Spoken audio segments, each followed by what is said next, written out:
Hello students, welcome to Education Time Academy. आज के video lecture में हम क्लास 6 हिस्ट्री का chapter 4 what books and burials tell us के बारे में डिस्कस करेंगे। पहले हेडिंग को देख लेते हैं। व्हाट मतलब क्या, बुक्स एंड बरियल्स। तो बुक्स जो है किताबें, हमने पहले के क्लास जो लेक्चर्स हैं उसमें देखा था कि पहले की जो बुक्स है वो किसमें लिखी जाती थी, या तो लीव्स पे या तो फिर जो बार्क है ऑफ ब्रिज ट्रीज, जो हिमालयस में मिलता है ये ट्री, उसमें ये जो बुक्स हैं उनको हैंड से लिखा जाता था और उसको क्या बोलते थे हम, मैन्युस्क्रिप्ट्स। और बरियल्स जो जहाँ पे किसी इंसान की डेथ हो जाती है उसको दफनाया जाता है तो उस प्लेस को बरियल्स बोलते हैं। ओके, आगे देखते हैं। पहले तो हम स्टोरी देख लेते हैं जो हर चैप्टर के स्टार्टिंग में दिया जाता है। यहाँ किसकी स्टोरी है? Mary in the library. ये छोटी सी प्यारी सी बच्ची कौन है? मैरी, जिसके बारे में हमको देखना है। As the bell rang the teacher asked the students to follow him because they were going to the library for the first time.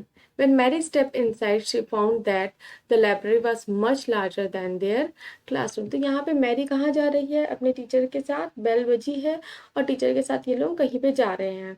कहाँ पे जा रहे हैं? ये लाइब्रेरी में जा रहे हैं और पहली बार जा रहे हैं। और वहाँ पे उस क्या देखती है कि लाइब्रेरी जो है उनके क्लासरूम से बहुत ज़्यादा बड़ी। And there were so many shelves जहाँ पे रखते हैं बुक्स वगैरह, जो रैक रहती है, are all full of books. In one corner was a cupboard filled with large old volumes. Seeing her trying to open the cupboard, the teacher said, "That cupboard has very special books on different religions. Did you know that we have a set of Vedas?" What are Vedas? Mary wondered. Let us find out. तो यहाँ पे उन्होंने बताया कि ये जो library है वहाँ पे एक कबर्ड ऐसा है जहाँ पे पूरी ओल्ड बुक्स रखी हुई है। ओल्ड बुक्स किसकी? रिलीजियस बुक्स रखी हुई है, धर्म से रिलेटेड बुक रखी है। और उन्होंने ये भी बताया कि हमारे पास वेदास का सेट भी है। वेदास को सबसे पुराना टेक्स्ट माना जाता है। ओके, इंडियन हिस्ट्री में सबसे पुराना टेक्स्ट जो है आपकी वेदास ही है। अब हमको आगे देखना है कि वेदास क्या है। One of the oldest book in the world, जैसे कि बताया गया, Vedas are one of the oldest book in the world. You may have heard about the Vedas. There are four of them: the Rig Ved, Samved, Yajurved and Atharvaveda. तो यहाँ पे वेदास के बारे में हमने कभी ना कभी अपने बड़ों से सुना ही होगा या कहीं ना कहीं हमने देखा सुना होगा। बट यहाँ पे वेदास जो है इसके कितने पार्ट है? ऋग्वेद, सामवेद, यजुर्वेद एंड अथर्ववेद। जैसे गायत्री मंत्र हर कोई जानता है, ओम भूर्भुवस्वः तत्सवितुर्वरेण्यं भर्गो देवस्य धीमहि धियो यो न प्रचोदयात्। तो ये जो हाइम है, ये जो गायत्री मंत्र है, ये कहाँ से लिया गया है? ऋग वेदा से आया है। ऋग वेदा में ये कंपोज किया गया है। The oldest Veda is Rig Veda, composed about 3,500 years ago. The Rig Veda includes 1,000 hymns called Sukta और वेल सेड। तो ये जो कितना पुराना है? ये 3,005 years ओल्ड पुराना है। और इसमें क्या है? Thousands of hymns. ठीक है, हाइम्स जो हम पोयम के फॉर्म में गाते हुए बोलते हैं उसको हाइम्स बोलते हैं। और इसको क्या बोलते हैं? सुक्ता और वेल सेड। वेल सेड मतलब अच्छा बोला गया। These hymns are in praise of various gods and goddesses. 3 goddesses are especially important. तो यहाँ पे ये बताया जा रहा है कि ये जो हाइम्स है ये किसके लिए है? भगवान के लिए, गॉड और गॉडेसेस को प्रेस करने के लिए, उनकी प्रार्थना करते हुए। तो यहाँ पे 3 गॉड बताया गया जो सबसे इंपॉर्टेंट है। अग्नि, ठीक है, आग जो god of fire, Indra the warrior god, Kshatriya जो है। उसके बाद सोमा। अब सोमा क्या है? एक प्लांट है जिससे एक स्पेशल ड्रिंक प्रिपेयर किया जाता है। तो उस समय के जमाने में, ये जो ऋग्वेद के जमाने में, जब वेदास का जमाना था, तब ये 3 गॉड को माना गया, अग्नि, इंद्र और सोम। These hymns were composed by sages. Priests taught students to recite and memorize each syllable, word and sentence bit by bit with great care. तो अब ये जो hymns है किन्होंने बनाया है? ऋषि मुनियों ने। ठीक है, सेजेस ऋषि मुनियों ने बनाया है।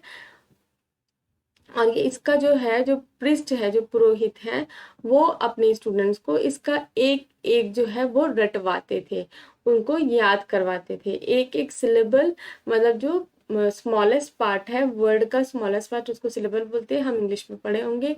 वर्ड सेंटेंस को एक एक करके उनको याद कराया जाता था। Most of the hymns were composed and taught and learn by man. तो ये जो काम है वो कौन करता था? मैन लोग करते थे। उसको कंपोज भी मैन बनाया, कंपोज मतलब उसको लिखने का काम भी मैन ने किया है, उसको पढ़ाने का भी काम और उसको सिखाने का भी। A few were composed by women. Rigveda is in old or Vedic Sanskrit which is different from the Sanskrit you learn in school days. तो ये जो है ऋग्वेदा, ये कौन से लैंग्वेज में है? वैदिक संस्कृत लैंग्वेज में, जो अलग है हमारे हम जो संस्कृत लैंग्वेज पढ़ते हैं उससे। उसके बाद हमको देखना है कि संस्कृत जो लैंग्वेज है जिसको हम भी पढ़ते हैं और जो वैदिक संस्कृत है जो थोड़ा सा अलग है, वो किसको बिलोंग करता है? Sanskrit is a part of a family language known as Indo European. तो संस्कृत किसका पार्ट है? एक लैंग्वेज का पार्ट है जो क्या है, कौन सा है? Indo European. इंडो यूरोपियन से बिलोंग करता है। क्यों इंडो यूरोपियन से? क्योंकि माना जाता है जो संस्कृत स्पीकिंग पीपल है वो वेस्ट एशिया तरफ से आए थे, वेस्ट एशिया तरफ से। तो यहाँ पे आके वो बस गए और उनका जो लैंग्वेज है वो यहाँ संस्कृत यहाँ पे प्रचलित हुआ है, ऐसा मानना जाता है। तो सम इंडियन लैंग्वेजेस, और इसमें कुछ कुछ इंडियन लैंग्वेज भी इंक्लूड होती है, असमी, गुजराती, हिंदी, कश्मीरी और सिंधी। तो ये जो सारी लैंग्वेज है किस फैमिली के अंडर है? Indo European family. उसके बाद कुछ एशियन लैंग्वेजेस है जैसे Persian and many European language such as English, French, German, Greek, Italian, Spanish belong to this family. और ये सारी लैंग्वेजेस किसमें है? इंडो यूरोपियन फैमिली में। They are called family. अब ये जो है ये फैमिली इसलिए बोला जा रहा है क्योंकि इनमें कुछ वर्ड्स क्या है? कॉमन है। कुछ वर्ड्स क्या है? कॉमन है। टेक द वर्ड, अब इसमें आप ये वर्ड देखेंगे मात्र। संस्कृत में माँ को मात्र बोलते हैं, हिंदी में माँ बोलते हैं और इंग्लिश में क्या बोलते हैं? मदर। तो इसमें काफी सिमिलैरिटीज हैं। तो इन सिमिलैरिटीज के कारण ही इनको एक फैमिली का माना जाता है। कौन सी फैमिली का? इंडो यूरोपियन फैमिली का माना जाता है। उसके बाद देखेंगे other languages used in the subcontinent belong to different families. तो यहाँ पे और कुछ अदर लैंग्वेजेस हैं जिसको डिफरेंट फैमिलीज का माना जाता है। जैसे कि नॉर्थ ईस्ट में बोला जाने वाला जो लैंग्वेज है नॉर्थ ईस्टर्न रीजन में, उसको तिब्बतो बर्मन फैमिली का माना जाता है। तमिल, तेलुगु और कन्नडा और मलयालम जो है उसको द्रविडन फैमिली का माना जाता है। और कुछ लैंग्वेज जो झारखंड और सेंट्रल इंडिया में बोला जाता है उसको क्या बोलते हैं? Austro Asiatic family. क्या बोलते हैं? Austro Asiatic family. नेक्स्ट देखेंगे the books we use are written and printed. The Rigveda was recited and heard rather than read. It was written down several centuries after it was first composed, printed less than 200 years ago. तो अब ये जो ऋग्वेदा है ये कितना पुराना है? बहुत ज़्यादा पुराना, 1500 ईयर्स जो है पुराना है। बट ये जो है बुक्स जो है हम जो अभी पढ़ते हैं वो क्या है? रिटन और प्रिंटेड बुक है। पर ये जो ऋग्वेदा है ये generation to generation pass on होता आया है।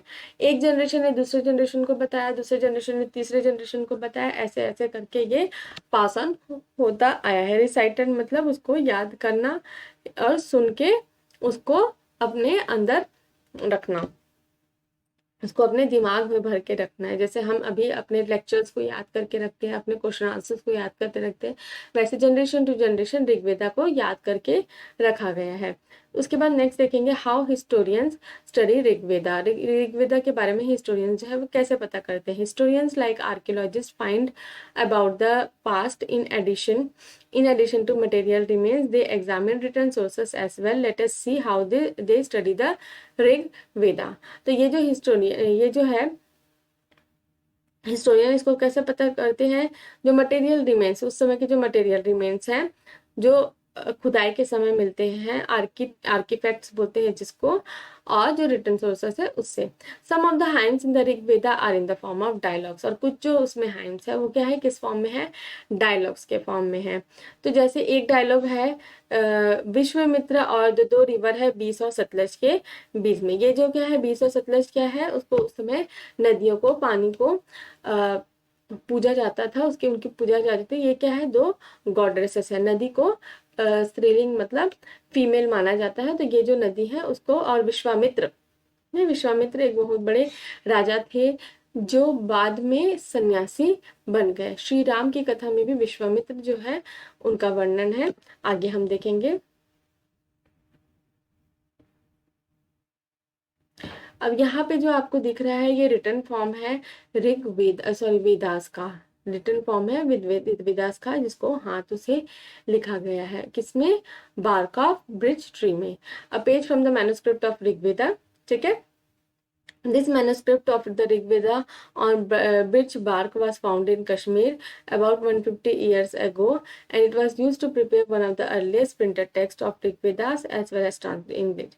ठीक है, तो ये कहाँ पर प्रिजर्व करके रखे हैं, पुणे में। ओके, और ये कितने ईयर्स पुराना है, 150, सॉरी इट वाज, ये कहाँ पे फाउंड हुआ था, आपको कश्मीर में अबाउट 150 ईयर्स एगो में। फिर उसके बाद इसको जो है रिटर्न फॉर्म में प्रिंटेड किया गया है, ठीक है।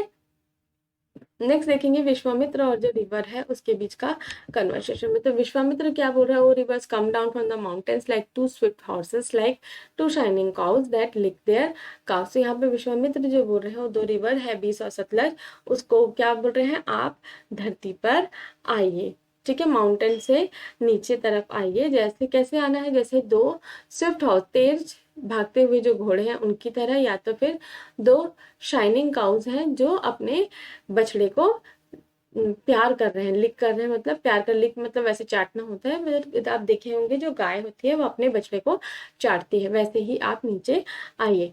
You move like chariots to the sea through the power of Indra, you are full of water and wish to unite with one another। तो यहाँ पे क्या बोल रहे हैं कि you move like chariots to the sea, chariots मतलब रथ की तरह सी समुद्र में दौड़ो, through the power of Indra, ठीक है। अब रथ को चलाने के लिए क्या चाहिए रहता है, घोड़ा चाहिए रहता है, लेकिन यहाँ पे अब क्या बोल रहे हैं, रथ को चलाइए और पावर के, इंद्र के पावर के साथ। तो यहाँ पे you are full of water and wish to unite with one another. जो बीस और सतलज है उनको क्या बोल रहे हैं कि आप दोनों एक दूसरे से मिलना चाह रहे हैं और आप दोनों में पानी है। तो अब रिवर क्या बोल रहे हैं, we who are full of water move along the path of gods have made for us।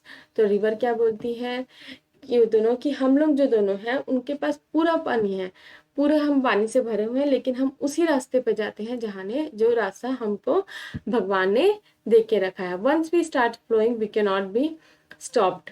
तो वो क्या बोल रहे हैं कि जैसे ही हम बहना चालू करेंगे हम रुक नहीं सकते हैं। Why do you pray to us O sage. तो क्या बोल रहे हैं कि आप हमारी प्रार्थना क्यों कर रहे हैं ऋषि मुनि, सेज मतलब ऋषि मुनि। तो विश्वामित्र बोलते हैं, oh sister please listen to me, the singer who has come from distance with his chariot and cart, let your water not rise about your axles so that we can cross safely. तो यहाँ पे विश्वामित्र क्या बोल रहे हैं कि please मेरी बात को सुनो, एक सिंगर है, ठीक है, वो कहाँ दूर से आए हैं और उनका जो चैरियट है, उनका जो रथ है उसको पार करना है। तो वो बोल रहे हैं कि तुम्हारा जो पानी है वो इतना ऊपर अभी मत उठाना कि हम जो नदी है उसको सेफली उसको पार कर सके। तो रिवर बोलती है, we will listen to our your prayer so that you can cross safely. यहाँ पे विश्वामित्र जो है अपने जो चैरियट है, ठीक है, चैरियट है, उसको पार करने के लिए उनसे प्रार्थना कर रहे हैं, और रिवर बोलती है हाँ हम आपकी प्रार्थना को स्वीकार करेंगे और जो आपको इजिली वहां से क्रॉस करने के लिए देंगे। तो historian point out that this hymn was composed in the area where this river flow. They also suggest that the sage lived in the society where horses and cows are valued animals, that is why rivers are compare to horses and cows. तो यहाँ पे समझ में आ रहा है कि ये जो कन्वर्सेशन है उससे समझ में आ रहा है कि उस समय जो है ये जो जहाँ पे भी ये कंपोज हुआ है, ये कहाँ पे कंपोज हुआ है, जहाँ पे नदियां बह रही हैं, और जो ऋषि मुनि है वो ऐसे सोसाइटी पे रहता है जहाँ पे हॉर्सेस और काउस को क्या कर दिया जाता है, वैल्यू। और उसके बाद आगे देखेंगे अदर रिवर्स, ठीक है, कौन से रिवर्स है, इंदस और उसकी tributaries and Saraswati are also named in hymn. और गंगा और यमुना का एक बार वर्णन हुआ है, किसमें, ऋग्वेदा में। उसके बाद हमको देखना है कैटल, हॉर्सेस और चैरियट्स के बारे में। कैटल जो गाय भैंस ये सबको क्या बोलते हैं, कैटल बोलते हैं। हॉर्सेस आप सबको पता है घोड़ा, और चैरियट मतलब रथ। There are many prayers in Rig Veda for cattles. तो यहाँ पे कई सारे प्रेयर्स ऐसे हैं जो कैटल्स के बारे में है, काउस के बारे में है। तो इससे ये समझ में आता है कि उस समय जो कैटल्स हैं उनको काफी महत्व दिया गया है। तो यहाँ पे देखेंगे फॉर कैटल चिल्ड्रंस स्पेशली सन, ठीक है, बच्चों के लिए भी, लेकिन उसमें क्या है, सन्स के लिए, बेटों के लिए, और हॉर्सेस, ठीक है। ये तीन चीजों को ऋग्वेदा में बहुत ही महत्व दिया गया है। Horses were yoked to chariots that were used in battle. तो जो घोड़े हैं उनको योक्ड, योक्ड मतलब चैरियट्स में बांध दिया जाता था जिससे वो आगे उसको खींच सके। विच वे फॉट टू कैप्चर कैटल। और बैटल्स भी किसके लिए हो रही है, लड़ाइयाँ भी किसके लिए हो रही है, कैटल्स के लिए। तो उस समय जैसे लड़ाइयाँ जो भी होती थी वो किसके लिए होती थी, कैटल्स को कब्जा करने के लिए। The battles were fought for land, which was important for pasture and growing hardy crops that ripened quickly, such as barley. And some battles were fought for water and to capture people. तो यहाँ पे समझ में आ रहा है हमको कि battles किसके लिए fought होते हैं। एक कैटल्स के लिए, उसके बाद कैटल्स है तो उसके लिए जमीन भी चाहिए उनको रखने के लिए और उनको चराने के लिए, ठीक है, पास्टर, चराने के लिए लैंड भी चाहिए, और अपने को क्या चाहिए, खाने के लिए क्रॉप्स भी चाहिए। तो हार्डी क्रॉप्स, जो हार्डी क्रॉप्स मतलब जो आसानी से उगते हैं और जल्दी से, मतलब उनकी ज्यादा देखरेख करने की हमको जरूरत नहीं है, जो जल्दी पक भी जाता है, जैसे बार्ली। और some battles were fought for water, ठीक है, पानी भी चाहिए, और टू कैप्चर पीपल। तो यहाँ पे हम देख रहे हैं कि जितनी जरूरत की जो चीजें हैं उनके लिए ही लड़ाइयाँ हो रही है। सम ऑफ द वेल्थ, ठीक है, यहाँ पे क्या है, some of the wealth that was obtained was kept by the leaders and some was given to the priest and rest was distributed among the people। तो यहाँ पे जो वेल्थ है जो मिला है वो किसके लिए, किसको रखा जाता था, किसके लिए रखा जाता था, कुछ तो लीडर्स, और किसको दिया जाता था, सम ऑफ द प्रीस्ट, ठीक है, जो पुजारी लोग हैं उनको दे दिया जाता था, और जो बाकी है उसको, जो कॉमन पीपल है उनके लिए छोड़ दिया जाता था। And some wealth was used for perform yajnas or sacrifices in which offering were made into the fire। और कुछ जो वेल्थ है, वेल्थ मतलब धन, उसको यज्ञ, ठीक है, यज्ञ जो हम अभी बोलते हैं यज्ञ, उसके लिए बचा के रखा जाता था। तो यज्ञ में क्या करते हैं हम, अग्नि देवता को चीजें समर्पित करते हैं। उसमें क्या क्या रहता है, घी रहता है, अनाज रहता है, ये हम इन चीजों को हम जानते हैं। तो आप ये समझिए कि ये उस समय से चला आ रहा है। This were meant for god and goddesses, ठीक है, ये किसके लिए रहता था, भगवान और देवी देवताओं के लिए। Offerings include ghee, grain and in some cases animals also. तो ये जो ऑफरिंग है उसमें घी और ग्रेन मैंने बताया ही आपको, ग्रेन मतलब अनाज, और कुछ केसेस में क्या रहता था, जानवरों को भी उसमें डाल दिया जाता था भगवान को प्रसन्न करने के लिए। तो most men take part in this wars and they were no regular army but there were assemblies where people met and discuss matters of war and peace. They also choose leaders who were often brave and skillful warrior. Warrior मतलब क्षत्रिय जो लड़ाई करते हैं। तो यहाँ पे जो मेन है वही इन लड़ाइयों में पार्ट लेते थे। कोई पर्टिकुलर आर्मी नहीं थी, रेगुलर आर्मी नहीं थी, लेकिन सभा होती थी, है ना। वॉर से पहले क्या होती थी, सभा, असेंबली मतलब सभा होती थी जहाँ पे लोग मिलते थे और डिस्कस करते थे कि ये जो वॉर है उसको कैसे लड़ना है, या तो फिर शांति रखना है तो कैसे करना है, ठीक है। और कुछ लीडर्स भी चूज किया जाता था जो ब्रेव हो और स्किलफुल हो। उसके बाद हम देखेंगे words to describe people. There are several ways of describing people in terms of work they do, ठीक है। अब यहाँ पे अपने को देखना है कि कुछ जो पर्टिकुलर टर्म दिया गया है किसके अकॉर्डिंग, उसके अकॉर्डिंग कि मतलब जो आदमी काम कर रहा है उसके अकॉर्डिंग उसको एक टर्म दिया गया है ना, एक टाइटल दिया गया है, ओके। तो in terms of work they do, the language they speak, place they belong, their family and their communities and cultural practice. तो ये सब के बेसिस में उनको एक टाइटल दिया गया है। Let us see some of the words used to describe people found in Rig Veda. तो ये जो लोग हैं उनको क्या क्या संख्या दी गई है, क्या क्या टाइटल दिया गया है। तो there are two groups described in the terms of work, ठीक है, दो ग्रुप है जिसको अपने कामों के अकॉर्डिंगली बोला गया है। द प्रीस्ट है ना, जो पुजारी लोग हैं, समटाइम्स कॉल्ड ब्राह्मण्स, ठीक है, जो पुजारी लोग हैं उनको क्या बोल रहे हैं, ब्राह्मण, who perform various rituals and the rajas, ठीक है। दो ग्रुप है, पहला तो आपका क्या हो गया, ब्राह्मण, ठीक है, जो रिचुअल्स परफॉर्म करते हैं, जो यज्ञ वगैरह परफॉर्म करते हैं, पूजा पाठ करते हैं, जहाँ पे लोग स्टूडेंट जाके पढ़ते हैं, और rajas, these rajas were not the like ones you will be learning about later. They did not have capital cities, places or armies, nor they collect taxes, ठीक है।